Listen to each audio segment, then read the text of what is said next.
नमस्कार साथियों, स्वागत है आप सबका आकाश एकेडमी में। तो आज की वीडियो में हम आचार्य रामचंद्र शुक्ल से संबंधित टॉप 20 महत्वपूर्ण प्रश्नों को अटेम्प्ट करेंगे। तो आप सभी विद्यार्थी समय निकालकर आज की वीडियो को जरूर देखिएगा, क्योंकि काफ़ी महत्वपूर्ण प्रश्न लिए गए हैं और अगर कोई भी प्रश्न आपके एग्जाम में आता है तो आप लोगों से गलत ना हो। तो चलिए ज़्यादा समय ना लेते हुए वीडियो को शुरू करते हैं। अगर वीडियो आप लोगों को पसंद आए तो लाइक कीजिए और चैनल को सब्सक्राइब करने के साथ साथ वीडियो को शेयर जरूर कीजिएगा। तो चलिए वीडियो को शुरू करते हैं और देखते हैं टॉप 20 महत्वपूर्ण प्रश्न का पहला प्रश्न। तो देखिए, सबसे पहला प्रश्न दिया गया है। पहला प्रश्न है कि काशी नागरी प्रचारणी सभा ने उन्हें हिंदी शब्द सागर के सहायक संपादक का कार्यभार सौंपा। यानी किस सन में काशी नागरी प्रचारणी सभा ने रामचंद्र शुक्ल को हिंदी शब्द सागर के सहायक संपादक का कार्यभार दिया था? सन 1906 में या 1907 में, 1908 में या 1909 में? तो देखिए, अगर ये प्रश्न आता है तो याद रखिएगा, काशी नागरी प्रचारणी सभा ने उन्हें सन 1908 में हिंदी शब्द सागर के सहायक संपादक का कार्यभार दिया था। तो याद रखिएगा 1908 इस प्रश्न का राइट आंसर होगा। अब देखिए, इसके बाद अगला प्रश्न देखते हैं। देखिए, अगला प्रश्न दिया गया है, हिंदी साहित्य में आदिकाल को वीरगाथा काल नाम किसने दिया था? यह प्रश्न काफी ज्यादा महत्वपूर्ण है। हिंदी साहित्य में आदिकाल को वीरगाथा काल नाम किसने दिया था? हजारी प्रसाद द्विवेदी ने, महावीर प्रसाद द्विवेदी ने, आचार्य रामचंद्र शुक्ल ने या डॉक्टर रामकुमार वर्मा ने? तो देखिए, अगर यह प्रश्न आता है कि आदिकाल को वीरगाथा काल किसने कहा था, तो राइट आंसर हो जाएगा ऑप्शन सी, आचार्य रामचंद्र शुक्ल। याद रखिएगा, आचार्य रामचंद्र शुक्ल ने ही आदिकाल को वीरगाथा काल नाम दिया था। तो यहाँ पर थर्ड ऑप्शन सही हो जाएगा। अब इसके बाद देखिए, अगला प्रश्न देखते हैं। देखिए, अगला प्रश्न है, आचार्य रामचंद्र शुक्ल का जन्म कब हुआ? देखिए, प्रश्न दिया गया है यहाँ पर कि जन्म कब हुआ, सन 1880 में या 1882 में, 1885, 1884?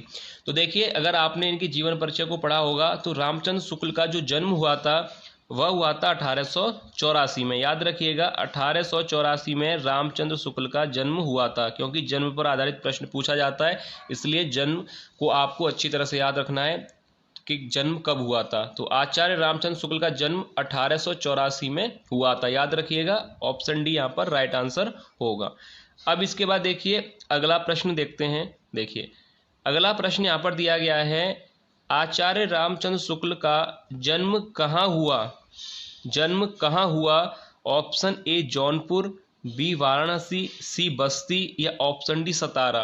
तो देखिए, रामचंद्र शुक्ल का जन्म कब हुआ था? 1884 में। ये बात आपको याद रखनी है। अब इसके बाद है कि जन्म कहाँ हुआ था। तो याद रखिएगा, रामचंद्र शुक्ल का जन्म हुआ था, यहाँ पर सी ऑप्शन राइट हो जाएगा, बस्ती जिले में, उत्तर प्रदेश के बस्ती जिले में अगोना ग्राम में इनका जन्म हुआ था। याद रखिएगा, यहाँ पर राइट आंसर हो जाएगा ऑप्शन सी, यानी बस्ती जिले में इनका जन्म हुआ था। ठीक है, याद रखिएगा, उत्तर प्रदेश राज्य के बस्ती जिले में इनका जन्म 1884 में हुआ था। ये लाइन याद रखिएगा, क्योंकि अगर कोई प्रश्न इस पर से बना तो आप लोग गलत करके नहीं आएंगे। अब इसके बाद देखिए, अगला प्रश्न देखते हैं। देखिए, अगला प्रश्न यहाँ पर दिया गया है। प्रश्न पूछा है कि रस मीमांसा के लेखक हैं, रस मीमांसा के लेखक हैं रामचंद्र, रामवृक्ष, जयशंकर प्रसाद या रामधारी सिंह दिनकर? तो देखिए, रस मीमांसा के लेखक कौन हैं? यहाँ पर राइट आंसर हो जाएगा ऑप्शन ए, रामचंद्र शुक्ल। याद रखिएगा, रस मीमांसा के लेखक हैं आचार्य रामचंद्र शुक्ल। अब इसके बाद अगला प्रश्न यहाँ पर दिया गया है। देखिए, अगला प्रश्न है, शुक्ल की कविता भारत और बसंत किस पत्रिका में प्रकाशित हुई थी? देखिए, काफ़ी महत्वपूर्ण प्रश्न है, इंपोर्टेंट मैंने यहाँ पे लिख दिया है, काफ़ी ज़्यादा महत्वपूर्ण प्रश्न है कि आचार्य रामचंद्र शुक्ल की कविता भारत और बसंत किस पत्रिका में प्रकाशित हुई थी? ऑप्शन ए दिया गया है, इंदु पत्रिका में, मर्यादा पत्रिका में, सरस्वती पत्रिका में या आनंद कादम्बनी पत्रिका में? तो देखिए, इस प्रश्न का राइट आंसर क्या होगा कि आचार्य शुक्ल की जो कविता है भारत और बसंत किस पत्रिका में प्रकाशित हुई थी? तो मैं आपको बता दूं, यहाँ पर राइट आंसर हो जाएगा, ध्यान से देखिएगा, ऑप्शन डी, आनंद कादम्बनी पत्रिका। याद रखिएगा, भारत और बसंत आनंद कादम्बनी पत्रिका में 1896 में प्रकाशित हुई थी। याद रखिएगा, सन भी अगर आपसे पूछा जाए तो 1896। ठीक है।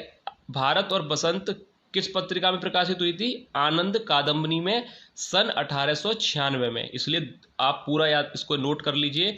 भारत और बसंत पत्रिका आनंद कादम्बनी पत्रिका में जो प्रकाशित हुई थी सन 1896 में। याद रखिएगा, काफ़ी ज़्यादा महत्वपूर्ण प्रश्न है एग्जाम के पॉइंट ऑफ व्यू से। ठीक है। अब इसके बाद देखिए अगला प्रश्न देखते हैं। अगला प्रश्न यहाँ पर दिया गया है। अगला प्रश्न है, देखिए 11 वर्ष का समय कहानी कब प्रकाशित हुई थी? 11 वर्ष का समय कहानी कब प्रकाशित हुई थी? ऑप्शन दिए गए हैं कि सन 1902 में, या सन 1904, 1905 या 1903। तो देखिए 11 वर्ष का समय जो कहानी है वह कब प्रकाशित हुई थी? यहाँ पर राइट आंसर हो जाएगा ऑप्शन डी, यानी 1903 में 11 वर्ष का समय जो कहानी है उसका प्रकाशन हुआ था। याद रखिएगा, प्रकाशन वर्ष तो आपको जरूर याद रखने हैं, क्योंकि प्रकाशन वर्ष से संबंधित प्रश्न तो एग्जाम में आना ही है। इसलिए जो भी रचनाएं हैं उनका प्रकाशन वर्ष अच्छी तरह से याद करके जाइएगा एग्जाम से पहले, क्योंकि प्रश्न जब आप देखेंगे उसमें प्रकाशन वर्ष से संबंधित प्रश्न आपको जरूर मिलेगा। तो देखिए 11 वर्ष का समय कब हुआ था प्रकाशित? सन 1903 में। ठीक है। अब इसके बाद देखिए अगला प्रश्न देखते हैं। देखिए अगला प्रश्न है, आचार्य रामचंद्र शुक्ल हिंदी साहित्य में मुख्यतः किस प्रकार के साहित्यकार हैं? देखिए अच्छा प्रश्न है। आचार्य रामचंद्र शुक्ल हिंदी साहित्य में मुख्यतः किस प्रकार के साहित्यकार हैं? कहानीकार, उपन्यासकार, आलोचक या निबंधकार? तो यहाँ पर एक शब्द का प्रयोग किया गया है। अगर आप देखेंगे तो वो निबंधकार भी हैं, आलोचक भी हैं।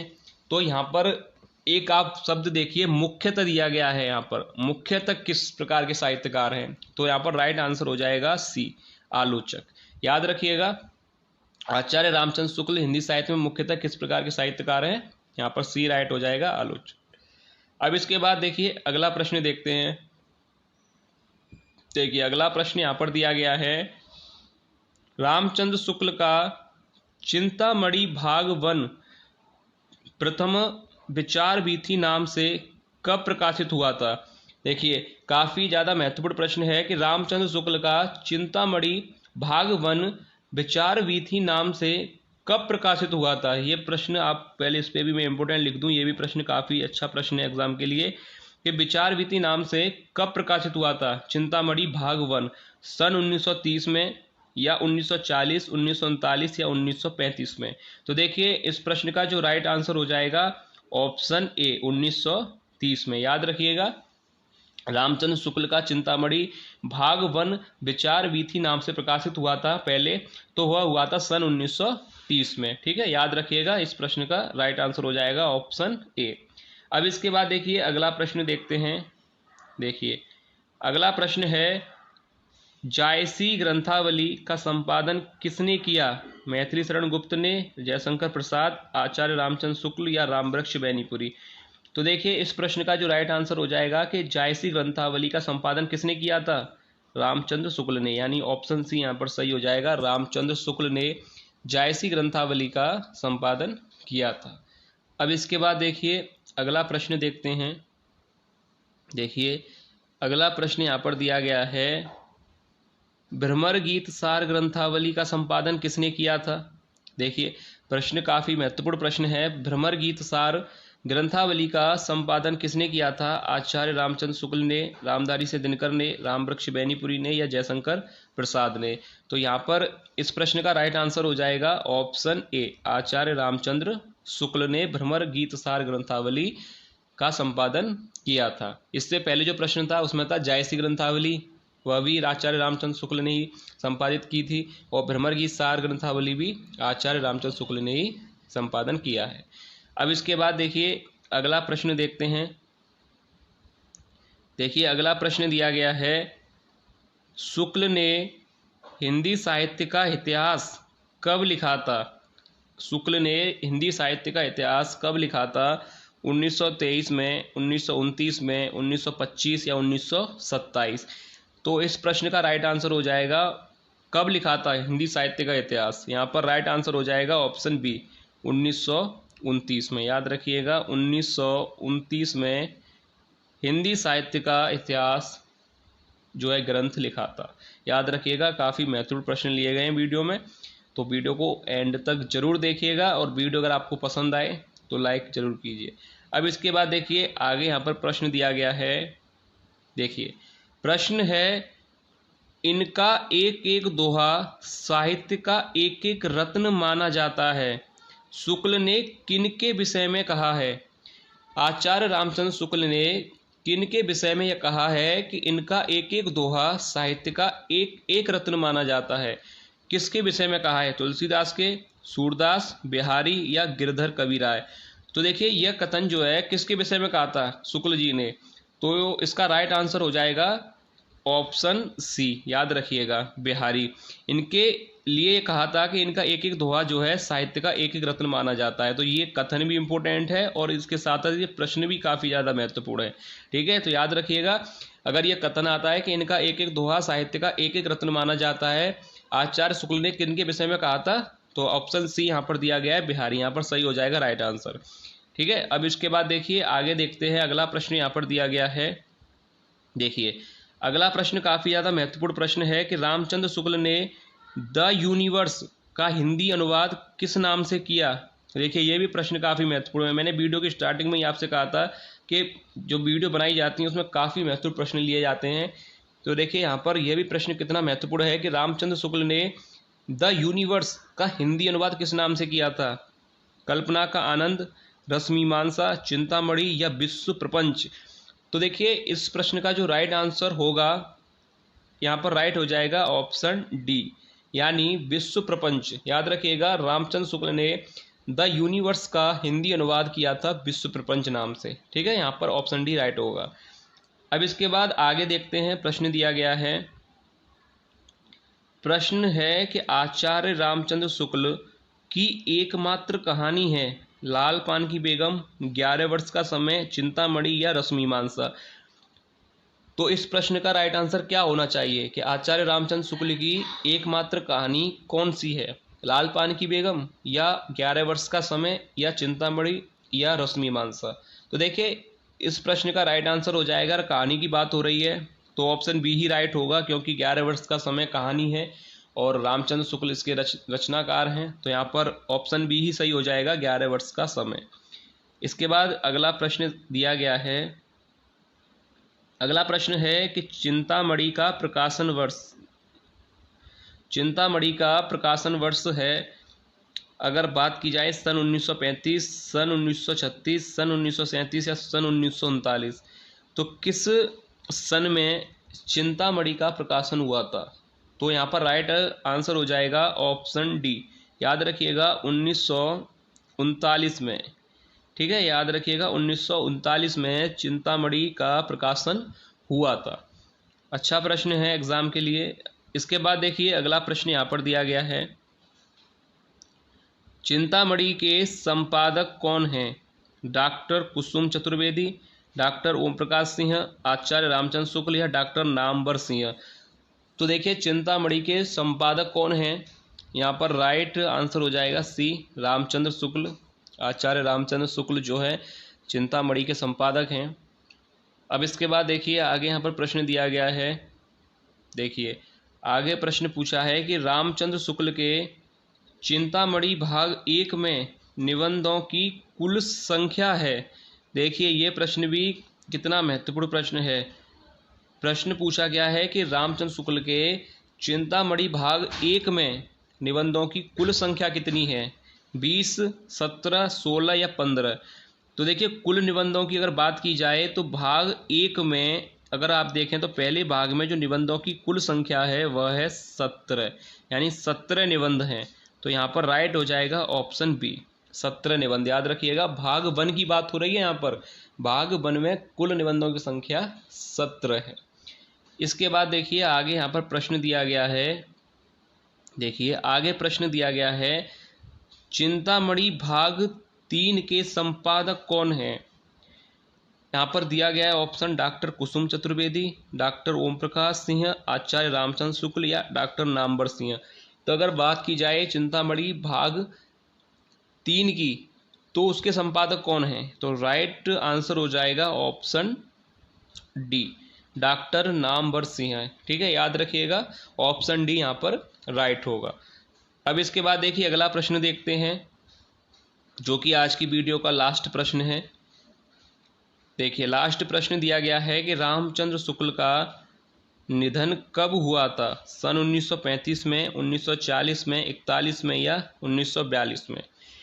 तो अगर बात की जाए कि रामचंद्र शुक्ल का निधन कब हुआ था, तो यहाँ पर राइट आंसर होगा ऑप्शन सी, यानी 1941 में उनका निधन हुआ था। याद रखिएगा रामचंद्र शुक्ल का निधन कब हुआ था? सन 1941 में। एक बार मैं आपको फिर से क्लियर बता दूं कि देखिए सबसे पहले रामचंद्र शुक्ल का जन्म मैंने आप लोगों को बताया था, कब हुआ था रामचंद्र शुक्ल का जन्म? 1884 में। ठीक है, अब उसके बाद अगर आपसे उनके निधन के बारे में पूछा जाए तो 1941 में उनका निधन हुआ था। किस राज्य में हुआ था? उत्तर प्रदेश में। किस जिले में हुआ था? बस्ती जिले में, अगोना नामक ग्राम में। तो यहाँ पर आपको जीवन परिचय हर कवि हर लेखक का पढ़ना है, क्योंकि अगर आप अच्छी तरह से जीवन परिचय को पढ़ते हैं, उनकी कृतियों के बारे में पढ़ेंगे, तो ये समझ लीजिए आपका पेपर बिल्कुल क्लियर होगा। आप पहले ही अगर आपका जो भी अटेम्प्ट है, पहला है दूसरा है, आप बिल्कुल क्लियर करेंगे पेपर को पहली बार में। आप अच्छी तरह से पढ़िए, गहन अध्ययन कीजिए, क्योंकि पेपर जो बनता है उसमें जो प्रश्न पूछे जाते हैं वो बहुत ही बारीकी से पूछे जाते हैं।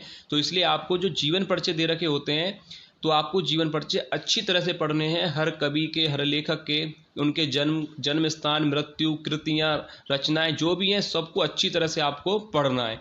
फिर कोई भी प्रश्न अगर इनसे बनेगा तो वो आप गलत नहीं करेंगे। ठीक है, तो आपको जीवन परिचय अच्छी तरह से डिटेल में अच्छी तरह से पढ़ने हैं, और चाहे तो आप नोट्स बना बना के भी पढ़ सकते हैं।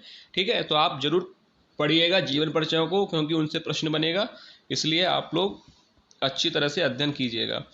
ठीक है, तो यहाँ पर आपको मैंने समझा दिया कि जन्म उनका 1884, मृत्यु 1941। तो उम्मीद करता हूँ कि आप लोगों को आज के प्रश्न पसंद आए होंगे, वीडियो भी आप लोगों को पसंद आई हो। तो अगर वीडियो आप लोगों को अच्छी लगी है तो वीडियो को लाइक ज़रूर कीजिएगा, और चैनल को सब्सक्राइब करने के साथ साथ वीडियो को अपने हिंदी के ग्रुप्स में शेयर जरूर कीजिए, ताकि और भी विद्यार्थियों तक वीडियो पहुंच सके और उन्हें भी तैयारी करने में मदद मिल सके। तो चलिए मिलते हैं नेक्स्ट वीडियो में ऐसे ही और महत्वपूर्ण एमसीक्यू के साथ। तब तक आप लोग अपनी तैयारी अच्छी तरह से करते रहिए। अगर आपको वीडियो में किसी भी प्रश्न पर कोई भी डाउट है तो आप लोग कमेंट करके हमसे पूछ सकते हैं, और अगर आप वीडियो से संबंधित कोई सजेशन भी देना चाहते हैं तो भी आप लोग हमें कमेंट करके बता सकते हैं। तो चलिए मिलते हैं नेक्स्ट वीडियो में, तब तक के लिए धन्यवाद।